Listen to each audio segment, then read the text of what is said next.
The relationship between science and faith has long been a contentious issue, with many believing that the two are mutually exclusive. Some argue that scientists, in their pursuit of knowledge and understanding, blaspheme God by dismissing the role of the divine in the natural world. This essay will examine the notion that scientists blaspheme God with their supposed science, and argue that this perspective is based on a fundamental misunderstanding of the scientific method and its goals. At its core, science is a methodology for understanding the natural world through observation, experimentation, and evidence-based reasoning. Scientists seek to develop theories and models that can explain and predict natural phenomena, from the movements of the stars and planets to the behavior of subatomic particles. In doing so, they are not attempting to dismiss or deny the existence of God, but rather to understand the workings of the universe as it is. The scientific method is based on empirical evidence and testable hypotheses, not on theological or philosophical assumptions. However, some argue that by seeking to explain natural phenomena through natural causes, scientists are inherently diminishing the role of God in the world. They claim that by attributing the complexity and beauty of the natural world to natural laws and processes, scientists are implying that God is unnecessary or uninvolved. This perspective is based on a flawed assumption that science and faith are competing explanations for the same phenomena.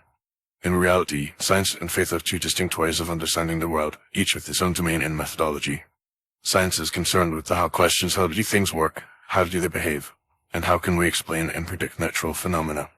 Faith, on the other hand, is concerned with the why questions: why are we here, why does the world exist, and why do we have a sense of purpose and meaning? These are fundamentally different types of questions, and they require different types of answers. Scientists are not attempting to answer the why questions, but rather to provide a deeper understanding of the natural world, which can actually complement and enhance our faith. Moreover, many scientists are themselves people of faith, and they see no conflict between their scientific work and their religious beliefs.